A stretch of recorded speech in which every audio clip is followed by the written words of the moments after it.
Hello, hello. What's up, everyone? Welcome to another episode of Gonna See My Friends podcast, where we just kind of kick back and talk about our favorite movies or just movies that kind of we grew up with, or whatever. Maybe we'll pick a movie and we'll just do a random movie. But anyways, I'm Steven Garcia. This is my host or co-host, Tobias Maximus, aka Toby Ballinger. Toby, how are you doing? Good morning. Hi, everybody, and When welcome to spooky season, huh? Yeah, that's another thing. Keep going, man. Keep going. Tell us about the spooky season. What are we The doing? spooky season is upon us. You may have noticed pumpkins on your neighbor's porch. You may have gone to a pumpkin patch at this point. I have not been to a pumpkin patch this year, but here we are, and there's a lot of fun ways of celebrating the spooky season. We last year around this time we celebrated with some spooky movies. And this one, Steven said he always wanted to cover this movie. He's been talking about it for a long, long time. Well, I think It's, last season. Yeah. yeah, you wanted to do it last year. I think our compromise was Silver Bullet, which I thoroughly enjoyed. Yeah. And I hope everyone else did too. I loved Silver Bullet. And we had a lot of fun recording that podcast. I was cracking up as I was jotting my notes down because I had kind of flashbacks from that because it's a werewolf movie. And this year, we kick off our spooky season with another werewolf movie, The Howling. The Howling, the Joe Dante 1981 classic. This is a classic. Yeah. And this is kind of pulled, like I was telling Toby before we went on air here, like this kind of pulled me back into that kind of time when this kind of this was the year of the werewolf movie. Yes, We had a couple, like three, I think, come out this year in a that's matter right. of months. But it was in the middle of this kind of horror slasher movie, kind of, I don't know what you would call it, movement or genre, subgenre. And it took me back because I rent this movie and just, like once in a blue moon, but full Oh, moon, whoopsie.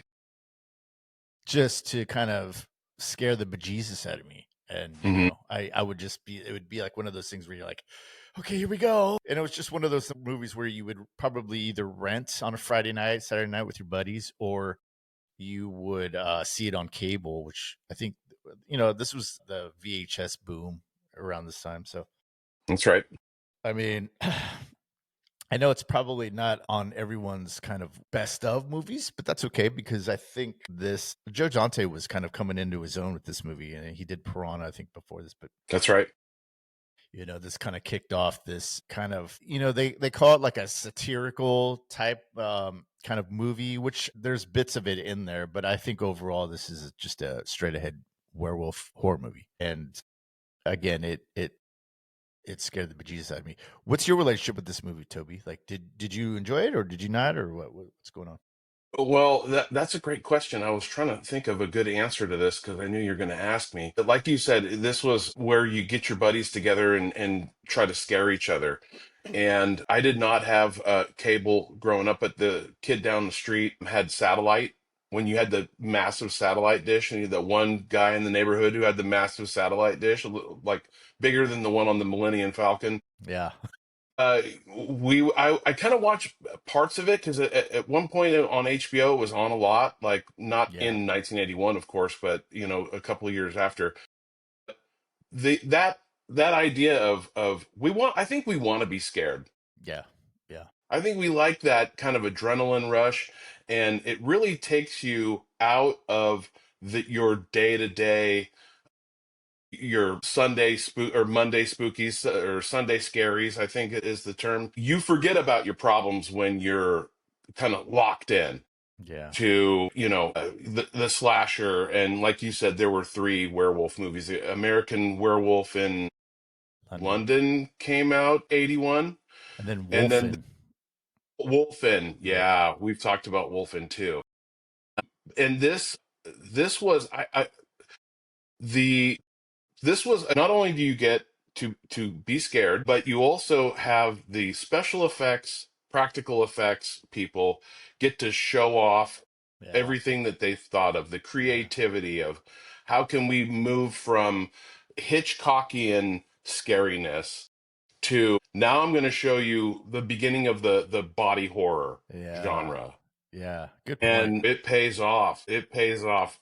So again, saw it bits and pieces of it. I don't think I'd ever actually watched it all the way through, but I've always seen clips of it, and I've always known that the Howling is it's just always back there in the back of your mind. Yeah. But Yeah. this week, watching it again all the way through, at first I was like, "How bad is this going to be, man?" You know. And I watched it all the way through, and there's some laughable parts. But then I go back and watch it a second time, and I would highly recommend you go back and watch it a second time Yeah. and listen to forget about the campiness of it or maybe the bad editing, but there are some real poignant pieces that not only of the filming of it and the practical effects of it, but the mythos of the werewolf itself we get to delve into, and I really dug it this time. The second time I watched it, I was like, holy crap, man, this is freaking great. And I Yeah. would recommend, if you haven't watched it again, I really recommend it. We'll get into it. Yeah.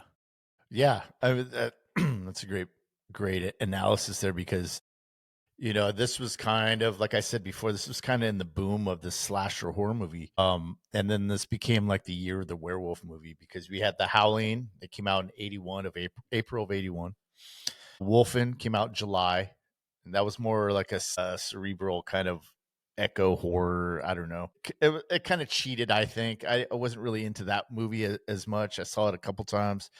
It was a great Albert Finney kind of vehicle. It's a young Albert Finney. Hmm. But then you had American Werewolf in London come out in August of 81. And the funny thing was that what's his name? Stan, or not Stan Winston. What's the other guy's name? He did Michael Jackson's Thriller. I don't know. I forget his name. Damn it. Yeah, I follow him on Instagram, but I can't remember. Anyways, he was originally doing The Howling, and then John Landis called him to do American Werewolf in London. Rick Baker. Rick Baker, thank you very much. And Rick Baker started out on this movie That's right. and had an agreement with John Landis because he had said they were waiting around, I think in the late 70s, and they were trying to get American Werewolf in London off the ground. He said, "Okay, I want to do this movie with you. Whenever you get it done, or whenever you get it going, then I'll join you." Well, unfortunately, he got it going during the beginning stages of this movie. So Rob Bottin kind of had to come in, and this was kind of from The Thing, and he's done a lot of other things too. Oh, He comes, incredible. And you can see it too. well, yeah, When you watch the transformation from human to wolf is really, you get to see every part of the body, and it's really kind of drawn out. And this yeah, is what I'm talking about, the showing off. This yeah, is the same guy who gave us The Thing, like you said, RoboCop, Total Recall, 2 weeks. Seven, Fight Club. I mean, you can see it. You're like, yeah, that's why I recognize these practical effects. And we yeah, did The Thing, and we yeah, were talked about it for yeah, at length about how we get to see and just the elaborateness of his skills, phenomenal. yeah. And I think that, I mean, this kind of, I think, starts that whole kind of thing of the practical horror effects kind of trying to one up each other. Yeah. It seems, I mean, I'm sure it's competitive, but it seems like, Rick Baker would be like, man, that's cool. I'm going to do this. Then I'm going to try, that friendly competitive thing. But yeah, I mean, it's amazing. I think what a lot of people, what I've heard anyways in the message boards about this movie is that, why doesn't she just run while he's transforming into this Right. wolf? But I always like to think about it as one, yeah, it's a chance to show off and all that kind of thing. And so that's how you film it. But also it's very in the time within the movie time, it's probably a lot faster. And so, but it's just filmed in a way that it's drawn out. I feel like that's how I defend it because that's how I see it. Because yeah, anybody in the middle of that transformation, give him a quick shove and run out the door, and he's like, ah. Right. but I think it's for me, it's like that's how I think about it. But yeah, it's just it's a chance to like you know appreciate the practical effects, which were kind of part and parcel of any kind of 80s slasher movie. If the more realistic or the more grotesque it is, I think you probably have a nice career in Hollywood if you could do that. And Rob Bottin surely, I don't know if that's how you say it. That's how I say it, Bottin. But yeah, he was incredible. Well, and that's a really interesting take because I was thinking the same thing when Dee Wallace is just standing there watching it. I'm like, is she just so terrified that she can't move? But at the same time, I was thinking while the werewolf is transforming, that's probably when it's at its most vulnerable. Yeah, But yeah, your point is this is probably all happening all at once, but we're just the way we get to see it is this and this. But yeah, this is like filmmaking. This yeah, is, right. I mean, if Hitchcock could see it, he would be like, "Wow, you're actually going to show this." Instead of just going, "Murr, murr." I mean, they did this with like old 30s vampire movies, where Yeah, one yeah, second it was a guy, and the next minute it was, and there's fangs. That's cool, for the time. It's scary. Abbott and Costello fought the werewolf. I mean, I don't remember if there was a full transformation scene, but they would have been all, let's skedaddle. I mean, yeah. Well, back then it was more of like it would just fade into like they would shoot one scene of a regular guy his leg, and then they would fade into the next shot, which is his leg is a little more hairy, and then they'd fade okay. into a next shot. So it gradually get into this werewolf where they could cut, apply some makeup. All right, film 10 seconds, cut. All right, film for another whatever, and they could do it that way. That's what they did a lot, especially in the original werewolf movies and like Dracula and Frankenstein. Any type of transformation was always like a cutaway or some sort of like fade, and so this was kind of the first time I feel like, and let us know if I'm wrong, which I probably am, but this was the first time for me that we saw it on camera, and there was the chance to kind of, like you said, kind of show off this kind of trick, this probably what they've thought about. Oh, how can I do this? And I think Rick Baker with American Werewolf in London, he had him alone in an apartment so he could do all this, and there's nothing to say, oh, you should run or you should do this. Although he was screaming, and I don't know why that didn't draw any attention, but that's neither here nor there. But but it was just amazing to see this transformation on on screen. And I heard that it took like 3 weeks. American Werewolf in London, it took like 3 weeks just to shoot that whole thing. So it was quite the process, to do that. And it's great because now it's on film and it's preserved, and you can watch it and go back to whatever. If you're impressed with it, you can kind of see that whenever you want. But let's go back to the kind of the time, which was this came out in 81. What kind of movies were you watching back then? I mean, do you have like a specific genre you were watching? Because we were kids. This is, I think I'm 7 or 8 at this time. So were you like, yeah, 81. I don't. I mean, our catalog. We would get an animated movie maybe once a year. Maybe Disney would put something out for us to go yeah, watch. In 81, I mean, it's Reagan's in the.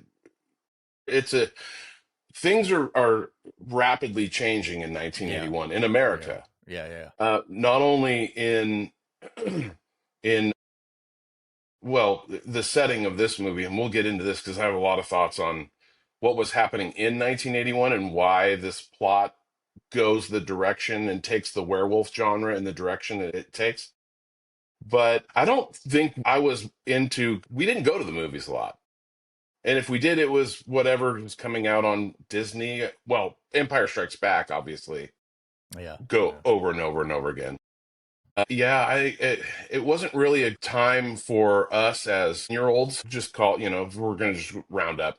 But these, and I don't know if you would call this a B movie per se, but there were a lot of, as we walked through the video, I'm picturing walking through the video store to rent The Howling and seeing that case that says The Howling. yeah, and it's next to all sorts of other this horror genre is exploding at this time. And you're like, well, just pick any one of them. And a lot of them are bad. Yeah. And I think people would just walk past the Howling and not rent it because it was in this group as you go down, probably alphabetically. I don't remember how the video stores did it, but and just go, no, no, no, no. And you're literally judging a book by its cover. And is the cover of is the poster of the Hmm. movie Yeah. gonna make me want to rent it? Yeah. And so if you've never seen it and you know you've seen it on the shelf and never rented it, I appreciate that you have been talking about this for the last year because I probably wouldn't have gone back and watched it again. And I mean, there's what, six sequels of this movie? I Just like with mean, any of the slasher movies of the time, they had to make like a whole. Friday 13th had what, like 10, 11?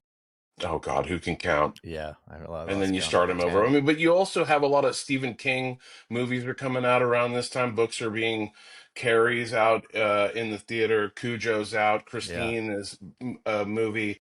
You have a lot. I mean, Stephen King's kind of really kind of running the show yeah. at the time. Speaking of Dee Wallace from Cujo, and Hmm. and you Yeah, and Scott talked about E.T. She is kind of in this genre of she's down for it, man. yeah, You gotta love D yeah. Wallace. She was relatively unknown when this came out because she only did what was it? It wasn't the Hills Have Eyes, but it was something one of those movies.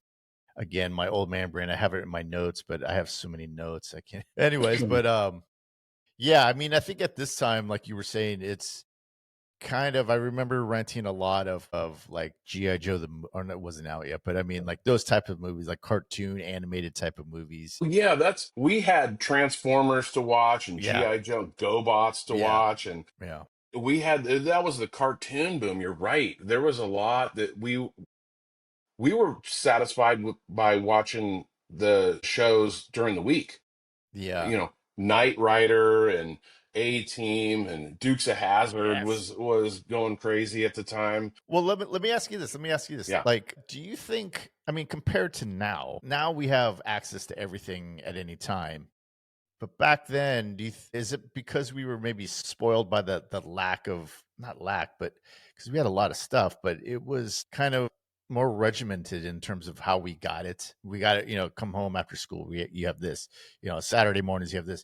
Do you think that was such like a more fulfilling time to be? I mean, because we had this explosion of stuff, and I think Hmm. what we were talking about last week was we had like Teddy Ruxpin and Cabbage Patch Dolls, and Yeah. you had all the Rubik's Cube and Pac-Man.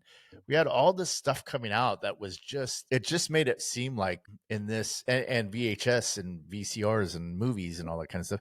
This just it made me seem like this was a time. It was like a sort of like a cultural boom of just like I don't know, we're coming out of a recession, and we had Hmm. like you said, we had Reagan in the White House, and it just seemed like this was the beginning of the excess of Hmm. things, which for us, I think we kind of enjoyed it in the sense of like we were talking about Raiders of the Lost Ark, like we didn't know any different. So when we enjoyed it, we just kind of enjoyed it from a point of view of like, this is just life. Oh yeah, we can have all this stuff. But nowadays it seems like it's a lot more divisive in terms of this is for this audience, this is for this audience, this is for this audience, and kind of it just doesn't have Oh yeah. the magic anymore. Do you feel that, or do you feel like, how do you feel about that? Well, yeah, I mean, well, in looking at us, we had, our childlike wonder about Yeah. us in Yeah. we had baseball cards we could collect. Yeah. We Oh had yeah. the Comics. comic books that we could collect. You start getting into Spider-Man. Are you a DC guy or a Marvel guy? And Hmm. you can have um, there was when something came out, when we saw the commercials for it, and we were bombarded with commercials through the TV shows that they were starting to make TV shows for us kids that were, my parents sat and watched the Dukes of Hazzard and A Team and Knight Rider with us, Oh, and I was glued. Like we can't miss it. Yeah. And if you go back and watch, this was not, they must have just been, because I'm sitting on the floor in front of the TV, like, inches away from the screen, and they're sitting behind me, and they must have been like, what in the hell are we watching right now? They were starting to make things for us. Yeah. Well, we had more shows than we had movies. We had more like toys. We Yeah. had better toys, and we had more activities. Um, uh, I think that they gave us a lot of distractions and things that we could get excited about. I Yeah. mean, Jesus Christ, we got excited about the Scholastic Book Fair. I mean, we Yeah. these nostalgic things when if you us Gen Xers, we know you follow some Gen Xers on social media and it's like, hey, remember when this was like the bit? I'm like, 100%. Yeah. 100% remember that. This was everything. You would like wake up, you couldn't sleep the night before something was released like that. Toys R Us was a store that Jeez. you could go to with Giraffe as the mascot. You're Yeah. That in. was, yeah, those were the times, man. I feel like, and I feel this movie was part of that, or part of a kind of explosion of, like we were saying, slasher movies. You had Halloween, you had Friday the 13th that came out like either the same year or the year before. And Yeah. Halloween came out late 70s, I think 78 or 79. And so, you have this kind of thing where, like you were talking about, they made a lot of they made a lot of stuff, but it seemed like, for me anyways, my uncles would always rent these scary movies, or these, like, they would rent The Godfather, or they would rent Once Upon a Time in America, whatever it was. And so, I would just watch these, by proxy. I would be into these movies because it was just like, oh, Friday night, wait, where's the cartoons that you rent? Oh, we didn't rent any. We're gonna watch Godfather tonight. And I just thought these were the most violent movies that I've ever seen. And just, there's a couple of them where I shouldn't have been watching, but I just didn't have those kind of barriers. So, and I think this is one of them. I think, from it was like a palate cleanser because for us, at this time I was renting Stripes, like Cannonball Run, Nice. Smokey and the Bandit, Yeah. all these kind of movies that were kind of silly, made for grown-ups, but kids could kind of get in on the jokes, a couple of the jokes. And you know, I was running Star Wars and all that. So this movie was kind of more of like it's like, oh my god, I need to go see a Star Wars movie or Bugs Bunny cartoon or something, because it would just scare the bejesus out of me. But yeah, so let's get back to the movie. Yeah. So I mean, I think the early horror, 80s horror, there was a mix of like shock, satire, guts, splatter, and I think the Howling has a little bit of all that in there. But slashers were kind of getting big, like I said. You had Friday the 13th, you had My Bloody Valentine, The Burning, Happy Birthday to Me. Those came out all in 1981 as well. So I think studios were kind of realizing that they were cheap, they were kind of easy to make, and Yeah. you had a big audience. And so that was kind of the blueprint for kind of movies like this. And they were realizing this is coming out of that the new movie, the new age of cinema in the 70s, which was kind of darker, grittier. The anti-hero was more the main character. And so studios were kind of getting keen and figuring out, oh, okay, here's a formula that we could follow. We can make a lot of money, and we can tailor it to kind of teens and older, and Hmm.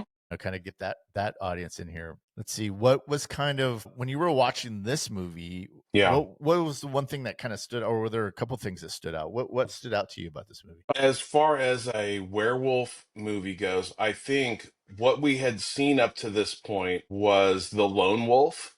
Yeah. And this is really, and this zags in that,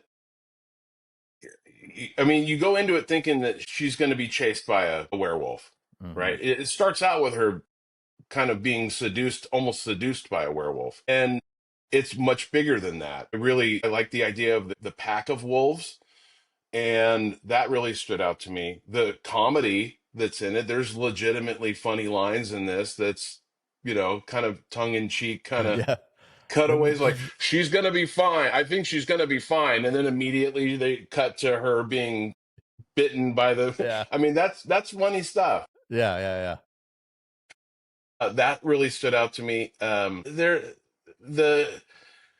there's some things that kind of I would have edited it differently, I Uh, think. yeah, But I think there's also a lot of deleted scenes that we don't see that explain some of my. I mean, I had to go on Reddit and you know yeah, the message boards to find out why I'm confused about what happened. What happened from here to here? And they're like, well, yeah. there's actually a deleted scene that explains that. I'm Yeah, like, okay, my DVD has this, but I have my DVD player. I lost the remote to it, so it has like documentaries on the making of it and everything, behind the scenes interviews and stuff. But I couldn't access it. I can only access the widescreen screen version of the movie, so that's all I watched. But I looked up a lot of stuff, and it was interesting because this movie, they when it came out, they marketed it as kind of like a psychological thriller.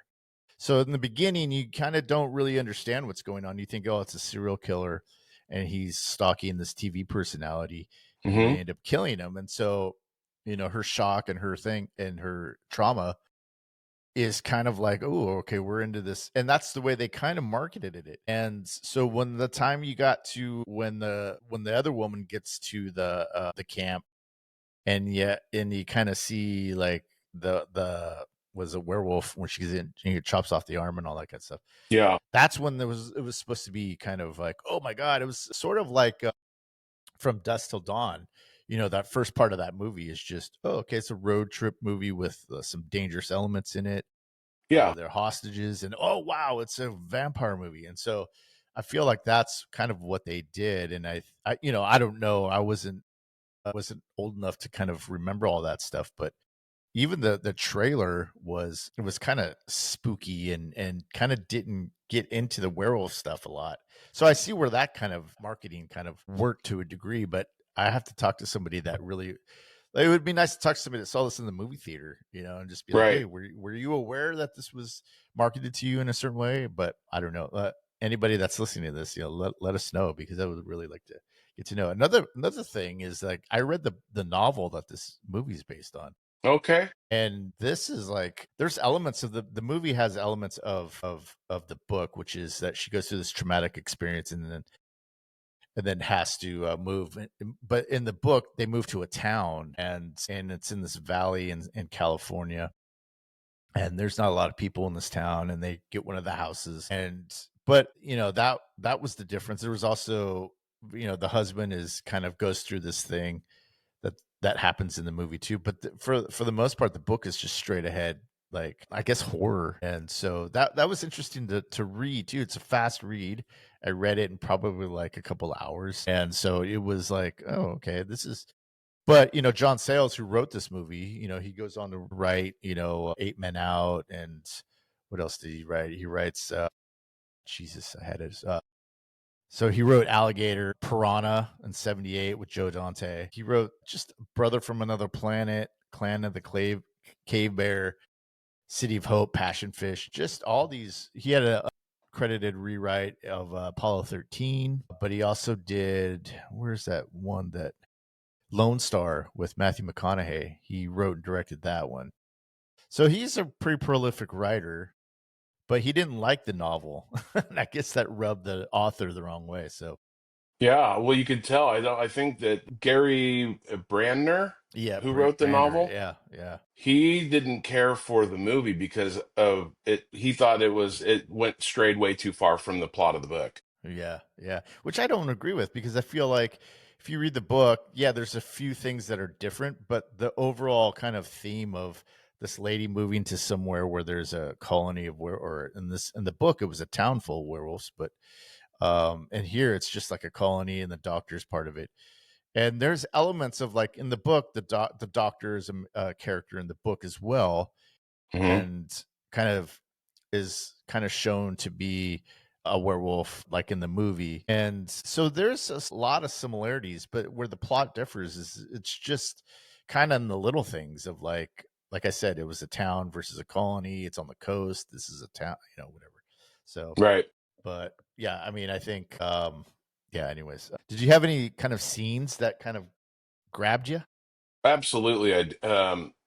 The just touching on the doctor just real quick, just how the colony, the pack of wolves, gets her to come to them.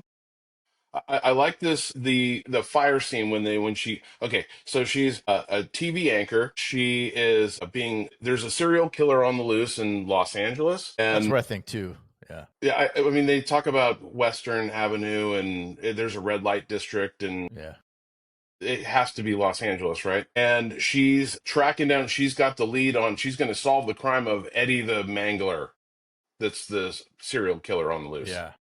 So the cops bug her. She's wired up so that they're gonna spring the trap. She's the bait, and she goes to the movie house, the adult movie house, and Eddie lures her in, and he starts to change in front of her.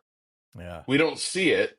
We're teased with it, and then the cops bust in and just open fire, and they Yeah. kill Eddie the Mangler, and he's dead, and she's the hero. But then she starts having this PTSD. Yeah. She can't remember. It's a and so she's referred to Dr. Wagner, who tells her, listen, I've got this colony up the coast. It's a good place for you to mellow out. And, once you do remember, you won't be scared anymore. Yeah. And she's like, okay, cool. So she goes up to the colony. I like that idea that this was all set up ahead of time. Like how do we get her to the colony so that we can then get her into our pack? Oh, yeah. And I like that a lot. I like that when they get to the colony, there's a big bonfire, and all the members of the colony are there, and Dr. Wagner's there. And there's the old man, and his teeth hurt. He's like, man, and he says something. He said, there's a couple of lines in here that kind of just give the plot away, but these are throwaway lines if you're Yeah. watching it for the Yeah. first time. You're Yeah. just like, Yeah. what's Yeah. this crazy old man is just grumbling to himself? And the old man, I got it in. Hang on. He's grumbling to himself.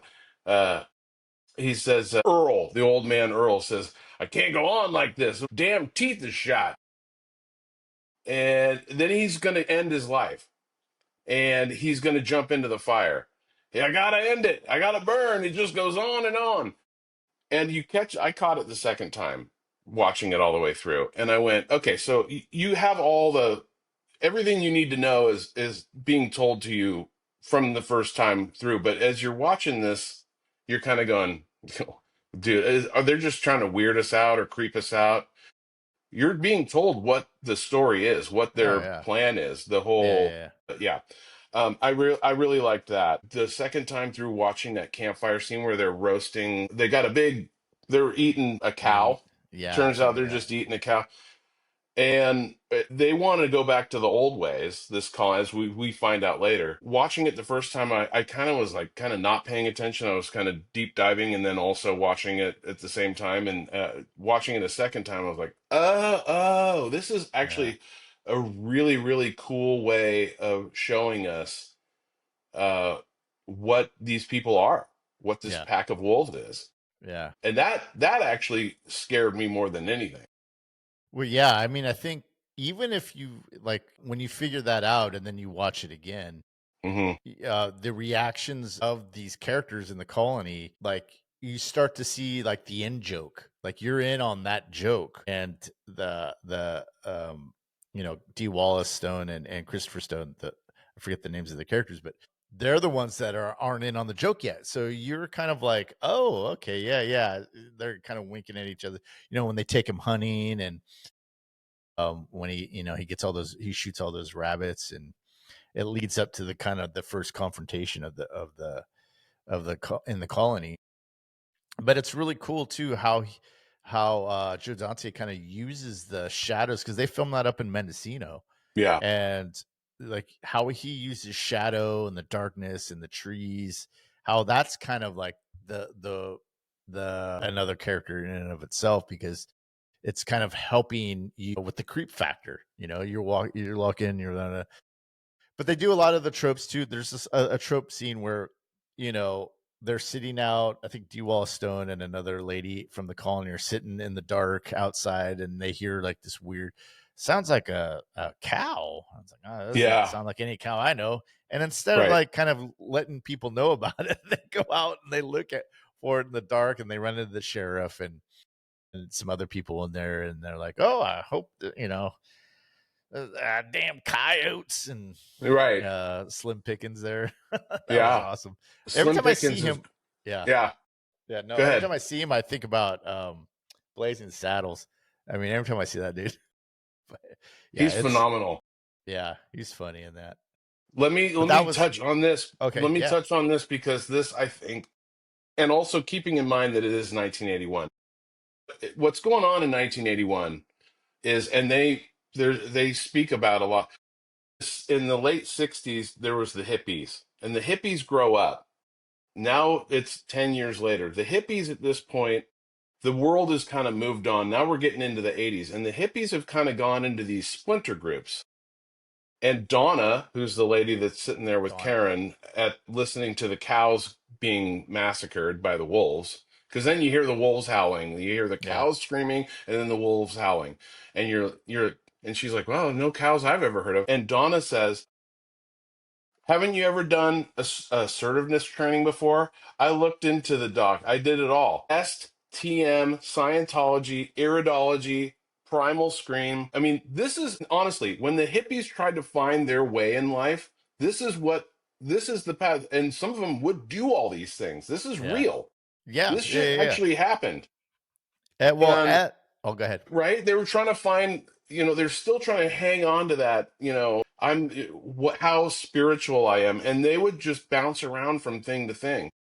Well, yeah, Est was sorry to cut you off. Est No, was this thing of it was even brought up in Stripes when John Candy's introducing yes, himself, and he's like, "Yeah, so my doctor suggested I should try these like anger management courses, like Est, those kind of things." So that comes up a lot. Yeah, that was in '81 too. So it was that start of this like kind of self-help boom, I guess that yeah, started oh, thing. Yeah, 100%, and they're speaking on it and showing. I mean, almost to a point where showing the ridiculousness of, listen, you do you, boo, yeah, but. At the same time, if you need to bounce around, it's Scientology, Primal Scream. Primal Scream was a big thing. Transcendental meditation. I was like, oh my dude, this is heavy duty stuff. And this was still going on. These yeah. boomers were really struggling to find their path, man. They were trying to figure out who they were. Yeah. Well, I think that was kind of the satire part of the movie was Yes. poking fun at these kind of self-help guru type of colonies or like groups that or Cult. retreats, yeah, cults. So it was kind of the commentary of that, which was, like you said, coming out of the late 60s, yet Manson, and then you had That's right. all Manson's these brought other, up in this. yeah, and the guy that drank all the Kool-Aid, that Yeah, Jim cult, and Jones. yeah, there you go. And so you have this commentary on this stuff, and it's framed in this werewolf movie, which I think is kind of the werewolf is kind of one of those things where they're poking fun at the werewolf kind of movies too, but in doing so they kind of made it into this its own genre and kind of kicked off this, like I said, this was the year of the werewolf movie, so it kind of kicked off this genre and kind of made it more, because when you had the vampire Frankenstein werewolf movies Mm, of the 50s and late 30s and 40s and all that, it was kind of in this, at the time it was kind of in this campy horror, and it was scary for the time, let's just put it that way. But then that's right. in the 60s you had Hammer Films, which kind of upped the gore, and you had these kind of more violent vampire movies and werewolf movies, and they were made in Italy, and so you had this up and gore. So now you get into these the 80s, which is the decade of excess, and Hmm. you just take the roof off and go have fun, and that's what Rick Baker and Rob Bottin and Tom Savini, which was he was a big he was up there with those guys. He was part of that 60s and 70s kind of exploitation slasher picks. And so, I mean, it was a great time for this movie. And like you were saying, to your point, like I think a lot of that was like satire, which I didn't understand at the time. I just thought it was a scary werewolf movie. But like you said, you watch it now and you pick up on these things and you kind of think, oh, okay, yeah, that was a ripe time for that too. Cause I had never heard of Scientology up until like maybe I don't know, the late 90s, maybe was the first time maybe I had heard of it. So Whoa, yeah. well, hang on. I'm gonna pull rank on you. Okay. We were inundated at this time with those commercials for fucking Dianetics, the book by L. Oh yeah. Ron Hubbard. Yeah. I had It no was idea on that that was all the Scientology. time. That no, Yeah. it was. This is like, and those the amount of money they spent on advertising throughout the '80s. That freaking Dianetics Yeah. by with the volcano exploding. Yeah. I mean, I Yeah. was like, what is it? That was the 1877 Cars for Kids of the '80s, dude. That goddamn commercial was on all the time, I and remember that. it was a cult. It's a cult. I mean, for the Scientologists out there, forgive me, Yeah. but Yeah. it's. No, you got to call spade a I spade. mean, Yeah. you're getting But lumped into in 1981. You're getting lumped into the group with Est, DM, Iridology, and Primal Scream. Hope you're S is one enjoying I yourself. remember only because of Stripes, like Est, those kind of things, and it's like $400, $400. I didn't have that kind of money, and I said, hey, why don't I just join the army? It's free, and you have the 6 to 8 week training program, which is perfect for me. It just goes on. And Right. I could do that whole fucking thing. But yeah, I remember those commercials, but I had no idea that was. I just thought it was I thought it was for the book. And look, this is how I was as a kid. I was just kind of naive and That's the didn't really gateway pay. drug right there. You Yeah, read exactly. Dianetics and you're in. Now I want to Yeah. know more. There's more Well, books. You want to yeah. read the rest of them? It's going to cost Well, you let me hundreds of tell you the thousands of story. dollars. Let me tell you the story. I was living in San Francisco with Buxa. Yeah. In the year 2000, we moved there, and I had this job at the Virgin Megastore, which is on Fourth and Market. And so I would take the underground out to what is it the outer or the inner Sunset, I should say, and then I would walk home. But so um I got off of work and I caught the underground right there where the trolley turns around. And so I would walk out. I was working on that street, but anyways, and these kids around, well, I would say around, I think they looked around my age, but they were probably a little younger, probably in their early 20s, where I was in my late 20s. At least that's what I thought. And they were like, hey man, how you doing? And I was like, I'm just getting off work, I'm gonna go home. And he's like, well, hey, we're having this party and you look like a cool guy, you want to come and have this party? And there was a group of like, I want to say like maybe five, and they were a mixture of guys and girls and stuff. And this was at my time when I was more of a, yeah, sure, let's go, let's party, and so we went and took this different train and went to the inner, I think it was like right next to the park. So it was like off of Lincoln there and Irvine. And so we get off and we go into this house, and they're like, yeah man, let's eat, we're having some food, and first man, we're gonna sing some songs. Do you know how to play an instrument? I'm like, yeah, I play guitar. Great, here, play this. And they gave me this acoustic, and they're like, what song do you know? And I was like, well, I know To Be With You by Mr. Big. You like that song? And they're like, yeah, let's sing it. And I was playing, and this girl came up and she sang, and everybody was watching it. And at the house there was even more people, so it was like a group of like maybe 20 people in this house. And I'm like, and they're like, oh, it's time for dinner. You want to eat? And I'm like, yeah, when's the party start? They're like, this is the party. And I was like, okay. And so we ate this great dinner. It was like chicken and just every kind of food there, vegetables, everything. And then so I was like, oh, this is cool. I mean, it could be worse. And so we finish eating dinner and we sing a couple more songs. And I'm like, okay, well, I think I'm going to go. And they're Hmm. like, okay, well, before you go, do you want to hear like a presentation? And I was like, what? I was A like, presentation of here what? they go. And then Kiefer Yeah. Sutherland walks in and it's a vampires. They turn into vampires. Well, No, dude. I'm like, no, it's okay. It's like 8:30. And I was like, nah, I'm gonna go home. I had to take a shower, get ready, get ready for watch some TV and get ready for bed. And they're like, oh, okay.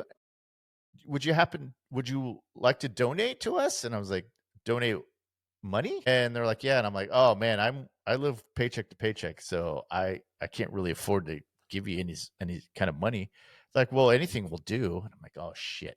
So I gave them like $5, I think I had on me at the time. And they were just kind of like, and I'm like, all right, I'm out. And I Yeah. got out, dude, because I just thought it just kind of it didn't get dark, but it kind of got a little sketchy at the end because I think it was some sort of cult. I don't know if it was Scientology, but it was some sort of cult. And then I would see them inside my work, and I would just be like, good Lord. And I always Wow. wonder I was, because there was no like adults there. I think I was the oldest one there. And it was a really sketchy time. So yeah, I mean, I think getting back to the point of like the 80s and the Colts and all this other stuff, it's really easy to probably kind of get sucked into those things, especially like you said, if they were like children of the hippies or the hippies that had grown up, Yeah. like that's just normal. I know that's, it's all about the love, Well, and this, it is. And the recruiters, so who you met and you talked to on the BART train, yeah, was recruiting. yeah, And yeah, as yeah. soon Because as I you saw left, them. Yeah, they turned to that guy and was like, that's the guy you bring back here? You found him on the train? We need to find people with money. yeah, Find yeah, people with money. This guy's singing all that I want to. Dude, I mean, listen, it can be profitable. Oftentimes you lose a lot of money. And yeah. usually only the leader is the one that has all the money. Like Creed said in the office. Yeah, I've been in lots of cults. Sometimes as a follower, sometimes as the Sometimes leader. the You make a leader, lot more money when you're the leader. but I you have a mean, lot more fun when you're a follower. and also, by the way, you're in San Francisco. This is kind of where the hippies are trying to just survive. The Haight Ashbury. It started in Haight Ashbury, with the Summer of Love, and it spread out. And those who stuck around, I mean, it's just grifting. It's just another form of grifting. But yeah, if you're the way you recruiting people into a cult, from what I understand, is you find the mark that you're looking for is somebody who really needs to hear that message at that time. Yeah, That's why yeah, Charlie Manson was so good at creating the Manson family. And yeah, this is brought up, and when they go to in the other scene with the occult bookstore, yeah. the occult Dick bookstore Miller, owner, Dick he Miller. Yeah, goes, we get them all: sun worshippers, moon worshippers, Satanists. The Manson people used to hang around here and shoplift, bunch of deadbeats. Because you can't make money at the shop store owner, the occult yeah. bookstore owner. He's trying to Dick make Miller. money too. He's trying to make Yeah. money off of all these people that are grifters. And he knows I can sell. I've got this whole store full of books, and there's everything. He's like, I got Wolfsbane livers. I sell it all. Silver bullets. Silver bullet. Yeah, that's exactly right. The reporter goes, "What, you believe in this stuff?" He goes, "What am I, an idiot? I'm making a buck here. You want books? I got books. I got chicken blood. I got dog embryos. I got black candles. I got wolfsbane. Look at this, silver bullet. Some joker ordered him. Never picked him up. Never picked him up. So that guy's Yeah, probably part of that group." And then he goes, "I take Bank Americard, American Express, Visa. It's all a money making operation." yeah, yeah, And I was like, man, this is 1981. Knowing about now that everybody's kind of gone through all this stuff, and the heyday of you had the golden era of the serial killer during this time. You had the Hare Krishnas, you had the Moonies, you had, the list goes on and on. You have the religious ones like the Scientology and marriage yeah, encounter, if you will. And then you have people that profit off of those people, and that's the occult bookstore. I just really liked that the Howling incorporated all of these things all in one place. It was watching it the second time I went, this is this is pretty freaking awesome because yeah. It's kind you of get clever. you Yeah, get a taste of all of it. You get the practical effects, you get some special effects, You get shining a light on all these different factions of self, like you said, self-help, self-improvement. And then you Yeah. have the people that are the once you're a werewolf, you have the immortality side of it. And so Right. when the old Yeah. man at the fire, he's going to throw himself in because he's done. It's never going to end. It just keeps going. Yeah. You're like, how long? That's the downside of living forever. Yeah. You see that, and Yeah. you see that with the Yeah. vampires too, where immortality's got its downside, and that is it never ends. Yeah. It never ends. And you're at one point, you're just like, how do I get out of this? Yeah. It Well, and sounds I think good. that well that It's that very that seductive. well that the it I think that that's where the difference between uh a lycanthrope, I think that's what they call some a shapeshifter, and werewolves, where they only come out with a full moon. Now you can't just time jump like every once a month, and so he needed to do this within, I think it was like a week, or I don't forget what it was, but so he made the choice to change that from to werewolves to lycanthropes, and kind of the shapeshifters, so that they can do Okay. it anytime they want to. And I think that was a good choice to do, because I mean, if you do werewolves, you have to do it like once a month at the full moon, and then that's just kind of slow, and it kind of kills anything, kind of thing. But I wanted to talk really quickly before Well, we end here. I and wanted to also, and go ahead. also, before you go on, the thing with the werewolf is it's a curse. Whether you want to or not, when the full moon comes out, you change Yeah, regardless if you want it or yeah, not. These people yeah, in this wolf pack, genuinely, most of them, but except for the old man who's going to throw himself into the fire and just be done with it, most of these people are thriving in this community. They love this. The yeah, doctor, who's also a vampire, he's trying to help them instead of just what I say, werewolf, excuse me. He's trying to help them move into normal society where we can still yeah, do our thing, but we need to move ahead with the times. Where they've just been feeding on people, and there's all these dead bodies all over the place, and then you have serial killers like Eddie the yeah. Mangler. So I Well, mean, yeah, there's so much going on here. yeah. Well, it's that, and it's also kind of talking about, I think at the time too, like the transition between the old school and the new school of Exactly. these werewolves. They're younger.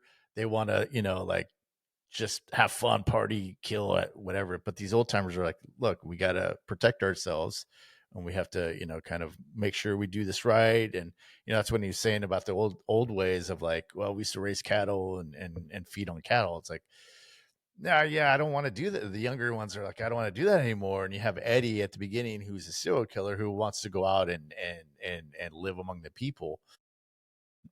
But that's where I think, because we got to talk about the ending of this too, the final shots of where kind of this movie kind of ran out of money, as you could say, because Okay. there's a couple of shots, and I'll point them out. The ones I realized was when they were making love by the fire, and they turn into werewolves. That animation at the end where they shows them turning into Yeah. that Yeah. one, the last shot of them after they get in the cop car and they take off. They have those three werewolves standing in the road, and they're like, "Woo!"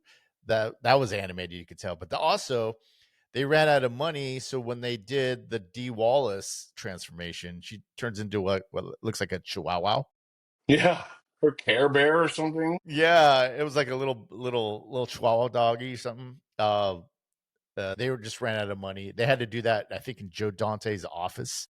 Her transformation. That's why it's really close up, and so there's some limitations on what. For the most part, I think this movie kind of holds up because of the things that we talked about, the satire, the kind of commentary on the self help kind of movement, and all the different variations of that. But yeah, so what do you have a Clay Thompson Award nominee? You know, I do. It pains me to say it, No. but it's Kevin McCarthy. Oh yeah, that's Okay, great. so Kevin McCarthy plays the station manager. And everything I'm like, it's this guy. Now, I'm like, every time I've seen Kevin McCarthy, he's always this smarmy. just, and I'm like, what was the movie that really made me just really hate this guy? UHF. I'm all, it's He had a great time UHF. on that That's, movie. oh my God. He's, first of all, he's like 6'4". He's this big, he's just this big. He takes up all the room. When he's in the room, you see him, and he's got this kind of that's like a cheese and a and you're just like, you just hate him immediately. And some of the things he says in the in the beginning, so he's running the station, and he's gross, right? He's just trying to make a buck. And what does he say? Where is it? It's in the opening scene, I want to say. When Karen freezes up on, she's having a flashback in the opening scene where now we cut to Karen with the Karen Uh-huh. White with the, and she's the anchor. She's starting off the 5 o'clock news, and she freezes up. So they cut to an editorial by their station manager, Fred Uh-huh. Francis. Then they cut to him in his office, and he's on the phone, and he's like, "I don't know. She's upset. She's probably pregnant. I would get him to that Fujimura or Fujiyama, whoever." And I'm like, dude, this guy is such a like an '80s just misogynist, and I mean, he's just trying to make a buck. But I hate this guy. I hate him, and he plays it so well that he has to be my Clay Thompson Award winner. I would have liked Great. to have seen him get destroyed by Karen when she turned into Gizmo. For all intents and purposes, she turns into this cute, because Joe Dante did Gremlins, and I think we see the first hint of Gremlins in the way that Karen turns into a werewolf, if you will, but she kind Yeah. of turns into I was expecting her Gizmo, to and go, it's weird. yeah. Yeah, that's what so they had like $5 left, and they're just like, we got Yeah, to wrap probably. this up. The budget was only $1 million, and they're Yeah. right at that number. So yeah, Kevin And McCarthy's my, yeah. great. Go ahead, talk Oh, well, about how she. mine, yeah. That was the thing. I think it was like they almost got like one of those pullover plastic Yeah, masks, and totally they just put hair on it. And it was that took me out, but what can you right. do? Yeah, Mike Clay Thompson, it was such a hard choice for me because this whole movie was kind of a mix of old guard, new blood. You Hmm. had John Carradine, who was an actor from the old school. You had Slim Pickens, like you said, Kevin McCarthy, and then you had the new blood, which was Dee Wallace, Robert Picardo, and Belinda Blasky. And you kind of had this mix. And it kind of also had Noble Willingham, which is he was in what Ace Ventura. He was in those movies. He's in a lot of movies. He was in City Slickers.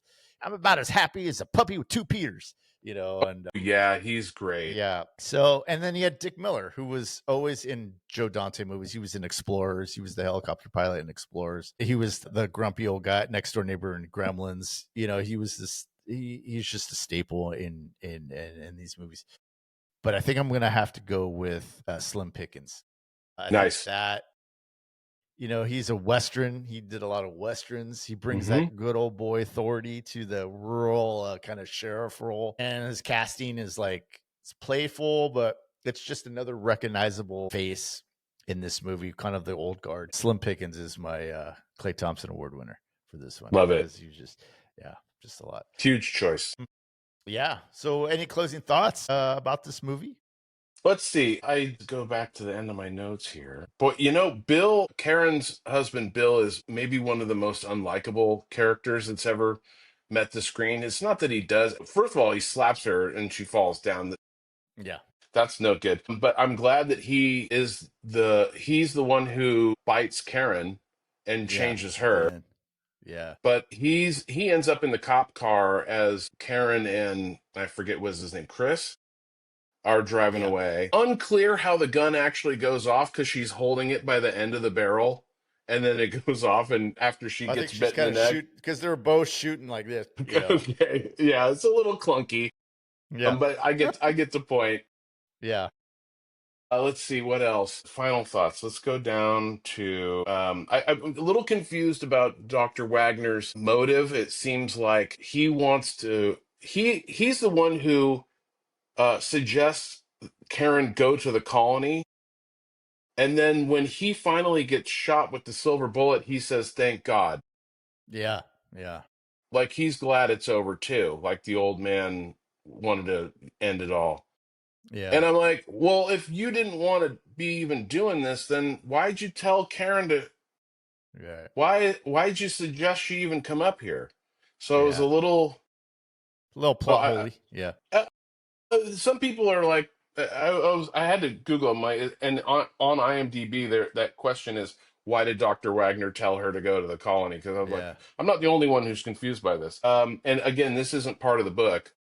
This is part of the movie. And I think if I had written the book and I had seen all that and then saw the doctor go from the beginning talking about how what is it that he says? Neurosis is the beginning of. I mean, there's this Depression. big long Yeah. depression, and we need to, embrace our inner. I mean, he's got a philosophy that he lives by, Yeah. and then at the end, he's just, oh, thank God. Yeah. Well, I just always took it as like I think they're all like you were saying before, they're all cursed with this. And he was just kind of, I think all right, well, we got to do this, we got to do this. But I think at the end, when he gets shot, I always took it as like, oh, good, I don't have to deal with all that shit anymore. Yeah, I'm out. That's how I took it, like kind of like a relief of just being, because they're obviously old. And I don't know if yeah. you age, maybe you do age as maybe you get bit young and then you age, or like vampires, you just get bit and you stay the age where you got bit. I don't know how that works, but I think it's just a wears on you after a while. Oh, shit, I gotta go kill Oh, of somebody. course. Oh, It's easier, immortality right? has its downside, and I can't die. Great. Well, Yeah, what if I'm ready for this to be over? yeah, I mean, that's the give. I mean, there's give and take of in the yeah, vampire movies, the same thing. You see some of the older vampires are they're super powerful, but at the same time, they're just bored. yeah. I've seen it That's all. I've it, done it man. all. What more is there? Yeah, This is dumb. I'm hanging out with a bunch of idiots. I could kill every single person on this planet. What's the point of even, yeah, yeah, I mean, immortality. We talked about it in The Devil's Advocate, where it's like, this is very tempting. The devil makes it look very seductive, but then when it backfired, you saw how pained he was, and then he just yeah, starts the whole thing over again because yeah, he's trapped. You're trapped in this. So, I mean, that's why the death is what they call the sweet release of death. I don't have to worry about this, and I will never hear an alarm clock go off again. yeah, yeah, yeah, So I mean, there's a lot to it. We're rewatching Interview with the Vampire on the series because the next season's about to come out, and you see a lot of that. And I like the movie's very good. The series is very good. And this goes along vampires, werewolves, not so much zombies because they're already dead. yeah. So zombies kind of its own kind of when it comes to not the occult so much. It's not. Would this be occult stuff? I mean they're cryptids. That's what I'm looking for. The cryptids, shapeshifters, and the Mothman, Yeah, and yeah, so. But you get to play with it how you want. Like the bookstore owner says, is like, oh, they don't have to wait for a full moon. They can do it whenever they want. yeah, And you're yeah, like, you can do it at will. yeah. Like, That, you know. yeah, that's where they had the zag to. Yeah. Yeah, I mean, and that's your own take. Now you've created that whole universe. You created Well, your that's the own whole multiverse of it. like I think it's called. Lycanthrope. Yeah, those are the shapeshifters. That's what's in Harry Potter too. When he in Prisoner of Azkaban, they don't call them werewolves; they call them just that word. I can't say that word, but Hmm. yeah, it's that word, and it's just the idea that a shapeshifter that can just change whenever they want. Because, like I was saying before, like the lore of the werewolf is that every full moon, so you have to wait a month before transformations. And I think in Silver Bullet, they get around that too by saying the sister was like, oh, it's like, he can change every time, but as the moon gets fuller, he gets more wolfier. And Oh that's how they get yeah, around it in that movie too. But in the book, it's every month. That's why it's the chapters are January, February, March, April, whatever it was yeah. The of cycle the of the years. werewolf. Yeah, so that's how they get around it in movie talk, because you can't just do once a month unless you just time jump constantly, which would be kind of weird. But yeah, Well, it's True Blood kind of took from the Howling in that you had the vampires, obviously, and vampires have rules. They can't go out in sunlight. They have Yeah. to, come out. And then they introduced the werewolves, the werewolf pack, and they could change when they wanted to. They didn't have to Yeah. wait for a full moon. But the Yeah. werewolves up to around this time that we had when the full moon is what changes the man into a Hmm. wolf. You had those people that didn't want to turn into a wolf, so they would lock themselves away, and they would have people Yeah. that were like their assistants that make sure no matter how much I scream, don't let me out of this room, Yeah. kind of thing. Yeah. And I do like the idea that you don't have to wait until the sun goes down. They can change when Yeah. they want. And this is I want to be this werewolf. I'm Yeah. enjoying Yeah. this. I'm living my best Well, life. well, that's how Eddie. That's how Eddie is in the Howling. Yeah. He's young and he just wants to. Let me show you something. He wants to show people. That's what he gets off on. That's what is ultimately his downfall. Come on, bright boy. Here, take it. And yeah, that's a great movie. Well, I think my final thoughts of this is that, good Lord, where are my notes? This was kind of the slasher movie kind of beginning, which you had, like I said, My Bloody Valentine, The Burning, Happy Birthday to Me. They were starting to dominate the theaters. You saw these turning into franchises and IPs, and you had sequels, and they start to dominate in the 80s. Because, like I said before, studios realized these were cheap and easy to make. But I think Hmm. this movie is a pretty. If this is your kind of entry, if you're our age, this is kind of, it's a hit or miss. You either love it or you don't. That's fine. But I think if you're a younger crowd and your teens and you want to get into like the 80s kind of genre movie of this, like a slasher horror movie, I think this is a pretty good one to watch. Joe Dante, he's the master of this. He goes on to do Gremlins and Hmm. Explorers, and so I think this is a great The movie. I love it. Burbs, I When I revisit it, was that the Burbs, the Burbs? inner Yeah, he did. space. Yeah, Inner Space, which I love too. We got to do I that love one. that movie so much. Yeah. So go ahead. I recommend this to anybody that Yeah. wants to watch the old 80s horror slasher werewolf whatever movie. I love it. I recommend it, and I sure hope you guys check it out. It's a great movie. And with that, I just wanted to say thank you to people that are listening, to people that are watching. Next week we're going to have a more modern horror movie, and we'll keep Mhm. that in the cards. Keep that close to our chest, but make sure you watch it because it's going to be a good one. And with Yes. that, thanks, Toby. Appreciate it. Thank you. You bet. All right, we'll see you guys. Bye, guys.